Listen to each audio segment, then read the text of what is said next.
ओम शांति। आज 15 जुलाई 2023। बाबा कहते हैं, मीठे बच्चे, बाप को अपनी अवस्था का समाचार खुले दिल से दो। खुली व सच्ची दिल से ही बाप की याद टिक सकती है। प्रश्न है, इस समय छोटे बड़े सबकी वानप्रस्थ अवस्था होते हुए भी तुम कौन से मुख से बोल नहीं सकते हो? उत्तर है, बाबा कहते हैं, बाबा अभी जल्दी करो, अभी हम घर चले, यहाँ बहुत दुख है। बाबा कहते, तुम बच्चे ऐसा कभी कह नहीं सकते, क्योंकि तुम अभी ईश्वर के सम्मुख बैठे हो। अभी तुम्हें शीतल गोद मिली है। इस समय तुम उच्च से उच्च बने हो। सतयुग में डिग्री कम हो जाएगी, दैवी संतान बनेंगे, ईश्वरीय संतान नहीं। इसलिए तुम जल्दी कर नहीं सकते। गीत है, तुम्हारे बुलाने को जी चाहता है। ओम शांति। मीठे मीठे बुलाने वाले बच्चों ने अब जाना, भगत भगवान को बुलाते हैं। अब तुम भगत तो नहीं ठहरे, तुम हो बच्चे। बच्चे तो याद भी करते हैं, लिखते भी हैं। बाबा हम सम्मुख सुनना चाहते हैं, निमंत्रण देते हैं। बाबा आपसे सम्मुख सुने। अब सिवाय ब्रह्मा मुख के सम्मुख सुनना तो मुश्किल है। बाबा कहते हैं, ब्रह्मा मुख वंशावली, ब्राह्मण कुलभूषण। नाम कितना अच्छा दिया हुआ है। ब्रह्मा कुमार कुमारियां तो बहुत हैं, उन लोगों को ज्ञान मिला हुआ है। परम पिता परमात्मा जो ज्ञान का सागर है, उसको सुख का सागर भी कहा जाता है। गाया हुआ है, दुख हरता सुख करता, वो तो शिव बाबा है। नाम कितने भिन्न भिन्न दिए हैं, गायन तो बहुत हैं, गाते हैं हर हर अर्थात दुख को हरो, भगवान के लिए गाते हैं। परंतु भगवान का पता ना होने के कारण ब्रह्मा विष्णु शंकर के लिए कह देते हैं देव देव महादेव। शिव को भूल शंकर के लिए कह देते हर हर महादेव। ब्रह्मा और विष्णु को महादेव नहीं कहेंगे, वो तो दोनों स्थूल पाठ में आते हैं। शंकर सूक्ष्म वतन में रहता है। दुख हरने वाला पतित पावन परमात्मा एक निराकार है। शंकर को पतित पावन नहीं कहेंगे, महिमा है सारी एक की। विष्णु के दो रूप लक्ष्मी नारायण व राधा कृष्ण हैं, जिनका अलग अलग जन्म होता है। विष्णु अवतरण भी गाया हुआ है, चतुर्भुज दिखाते हैं, परंतु ये किसी को पता नहीं कि पहले लक्ष्मी नारायण स्वर्ग में प्रिंस प्रिंसेस राधा कृष्ण बनते हैं। ये तुम जानते हो, ये भी जानते हो।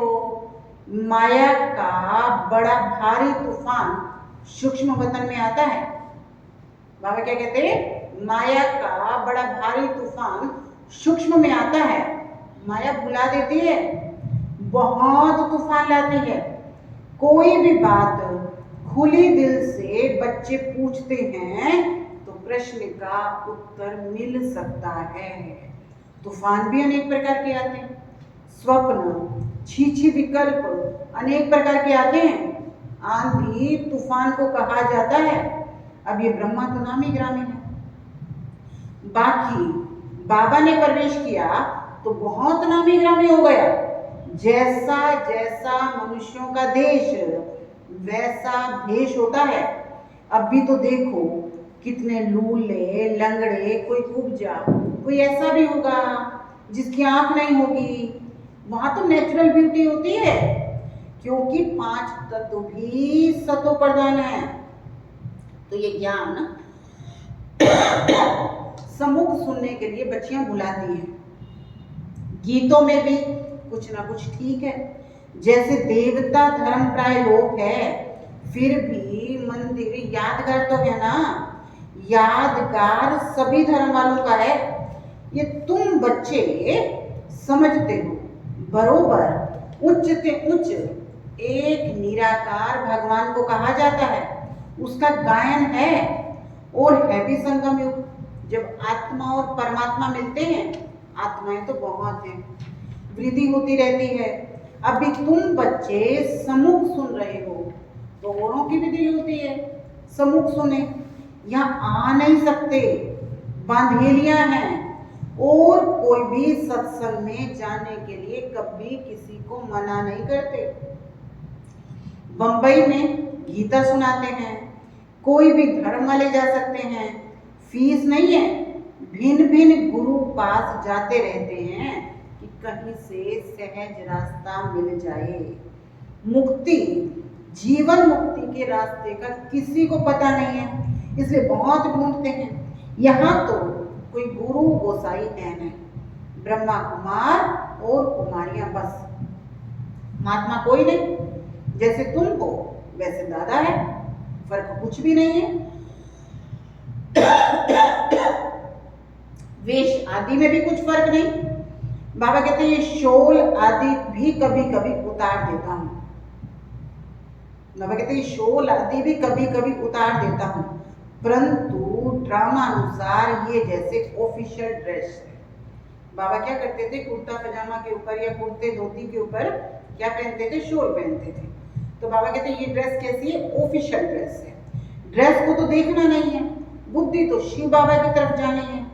और सभी मनुष्य शरीर को देखेंगे। तुम अपने शरीर को भी भूलते हो और इस दादा के शरीर को भी भूलते हो। देही अभिमानी बनना है, इनके शरीर को याद नहीं करना है। बाबा कहते हैं शिव बाबा इन द्वारा हमको राजयोग सिखाते हैं। वही नॉलेजफुल त्रिकालदर्शी है। आदि मध्य अंत का राज इस समय बैठकर सुनाते हैं। बूढ़ियों आदि के लिए भी बड़ा सहज है।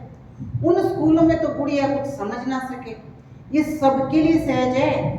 बाप सिर्फ कहते हैं मुझे याद करो। जैसे मनुष्य मरने पर होते हैं तो मंत्र देते हैं, राम राम कहो, ये कहो। बहुत करके वानप्रस्थ के बाद गुरु का मंत्र लेते हैं। परंतु अभी तो बाप कहते हैं सारी पुरानी दुनिया का विनाश होना है। बूढ़े जवान छोटे सबकी वानप्रस्थ अवस्था है। ऐसे तो और कोई कह ना सके। कहेंगे सबका मौत लाने के लिए तैयार हुए हो क्या? तो बोलो हाँ, मौत तो सबका आना है। कोई कोई कहते हैं बाबा यहाँ अर्जुन कब तक रहेंगे, हम जल्दी जाएं, यहाँ बहुत दुख है, आगे चलकर ऐसे ऐसे कहेंगे। बाबा कहते ऐसा क्यों कहते हो? अरे इस समय तो तुम ईश्वर के सम्मुख हो, फिर तो डिग्री डिग्रेड हो जाएगी। अभी तो ईश्वर के बच्चे हो, फिर क्या बन जाओगे? देवताओं के बच्चे। तो बाबा कहते जाकर दैवी संतान बनोगे।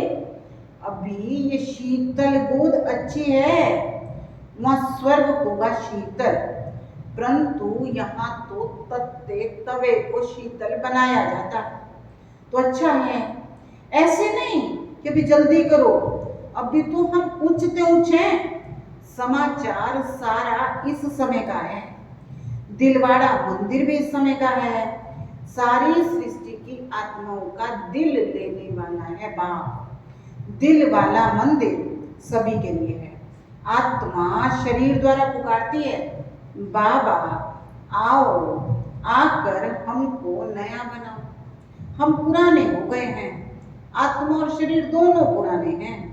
आत्मा बुद्धिहीन अंधी बन गई है।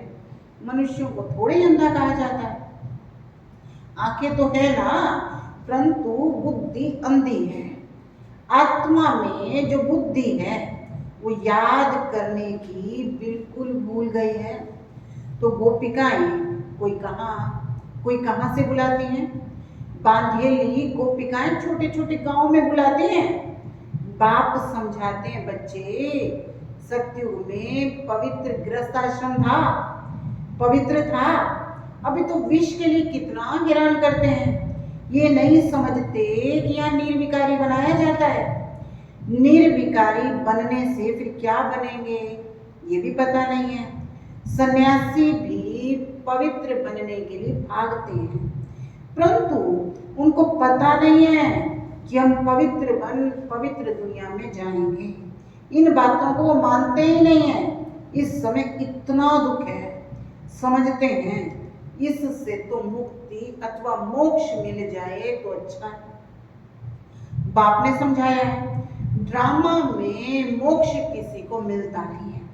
अभी तुम जानते हो, बाबा कहते सिर्फ इतना याद करो, 84 जन्म पूरे हुए, अब बाबा आया है लेने के लिए।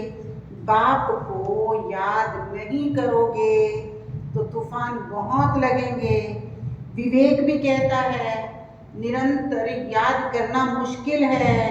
भले बाबा कहते हैं तुम कर्म योगी हो, परंतु देखा गया है कर्म करने के समय याद भूल जाती है। ऐसी अवस्था पाने में टाइम लगता है, इसमें बहुत पुरुषार्थ करना है। कॉलेज में पुरुषार्थी बच्चों को रात दिन पढ़ने की हॉबी रहती है, कोशिश करते हैं गवर्नमेंट से स्कॉलरशिप लेने में, बहुत माथा मारते हैं, फिर बड़े खुश होते हैं। यहाँ भी बाप कहते हैं तुम अच्छी रीति पढ़कर स्कॉलरशिप ले लो, पहले तक नशीन बन जाओ, दौड़ी लगाओ। तुम जानते हो अभी बाप सम्मुख बैठे हैं, डायरेक्ट इस रथ में बैठ बच्चे बच्चे कहकर बात करते हैं। ब्रह्मा का तंतु मुकर्रर है। बाप कहते मैं आत्माओं से बात करता हूँ। तुम पुकारते थे बाबा आओ, अब मैं आया। तुम आत्माएं भी निराकार हो, हम भी निराकार हैं। तुम भक्ति मार्ग में भिन्न भिन्न नाम रूप देश काल धारण कर याद करते आए हो। अब सम्मुख तुमसे बात करता हूँ। तुमको तो अपने शरीर का आधार है, हमको तो लोन लेना पड़ता है। बाबा क्या कहते हैं, तुमको तो अपने शरीर का आधार है, हमको तो लोन लेना पड़ता है। बाप बच्चों को कहते हैं अब ये पुराना चोला छोड़ना है, नाटक पूरा हुआ। अब निरंतर बाप को याद करने की कोशिश करो। अगर और कुछ याद पड़ता रहेगा तो फिर सजा खानी पड़ेगी। जितना हो सके औरों की याद निकाल दो। यात्रा पर जाते हैं तो बुद्धि में वही याद रहती है, बस हम श्रीनाथ द्वारे जाते हैं। तुम्हारी है सच्ची रूहानी यात्रा। आत्मा परमात्मा के साथ योग लगाती है।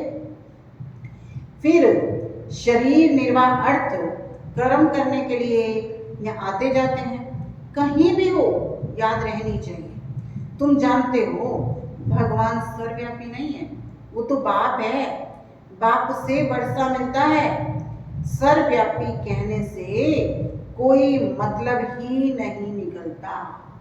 बाप को तो वर्षा देना होता है। उनको ये आस नहीं रहती कि मुझे वर्षा मिलना है, आस रहेगी बच्चों को वर्षा देना है। इस बाप की भी दिल है, हमको बच्चों को वर्षा देना है।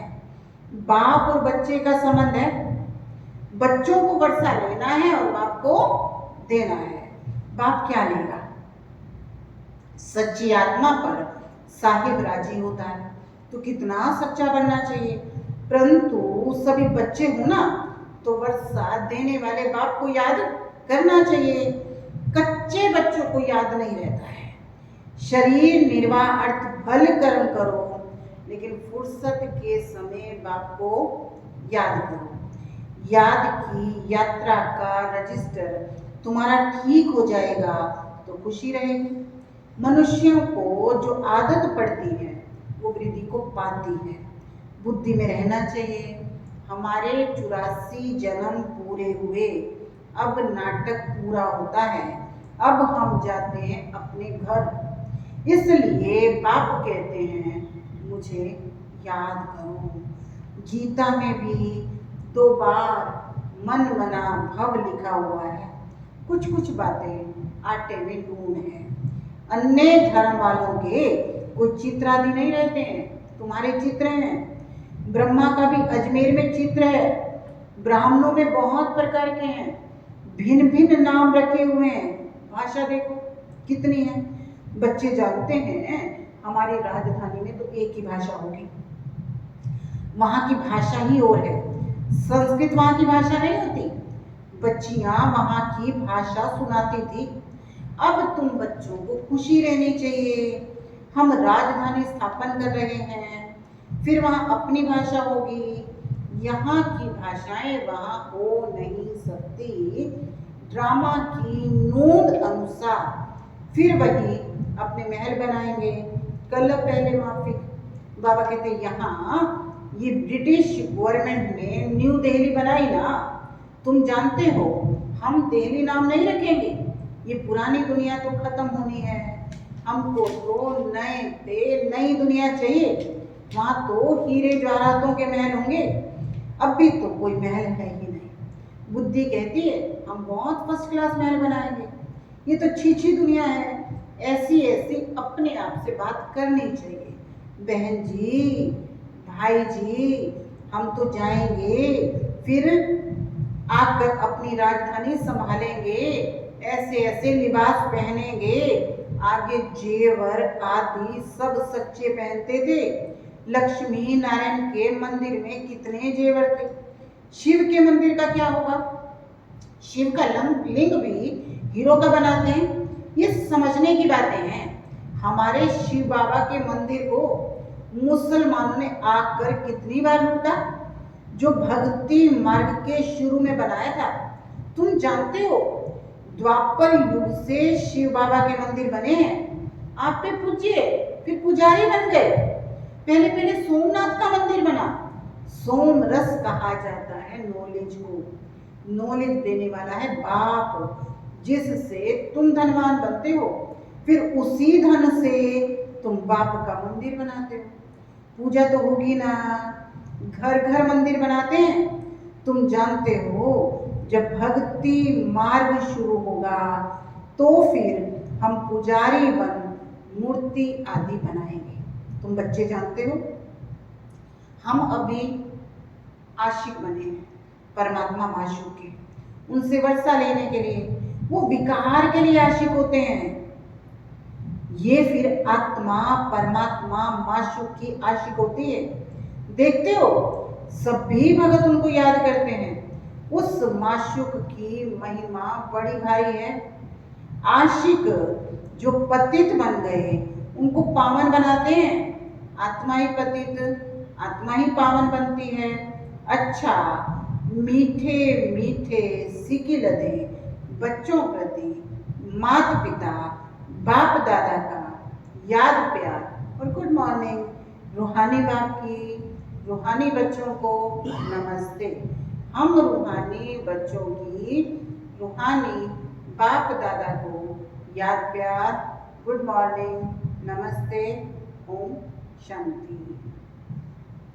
धारणा के लिए मुख्य सार है, स्कॉलरशिप लेने के लिए अच्छी रीति पढ़ना है, तख्त नशीन बनने की दौड़ लगानी है, कर्म करते याद में रहना है।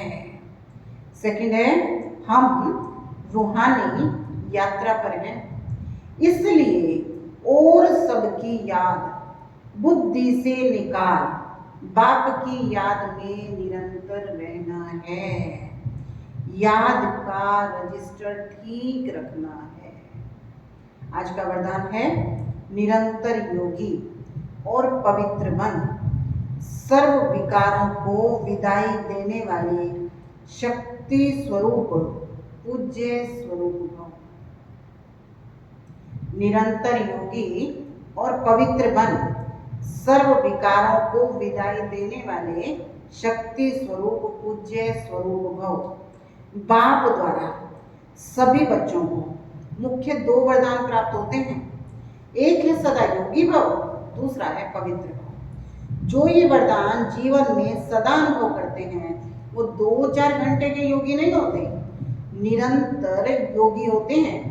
पवित्र भी कभी कभी नहीं, सदा पवित्र, सर्व विकारों को विदाई देने वाले। ऐसे नहीं कभी क्रोध या मोह आ गया, कोई भी विकार समृद्धि स्वरूप बनने नहीं देगा। तो ऐसे योगी ही शक्ति स्वरूप हैं और सदा पवित्र रहने वाले पूज्य स्वरूप हैं। स्लोगन है सदा ज्ञान सूर्य के सम्मुख रहो तो भाग्य रूपी परछाई आपके साथ है। भाग्य कब आपके साथ है? सदा ज्ञान सूर्य के सम्मुख रहो तो भाग्य रूपी परछाई आपके साथ है। तो आज का होमवर्क है, मैं शिव शक्ति पूज्य आत्मा, मैं शिव शक्ति पूज्य आत्मा। ओम शांति।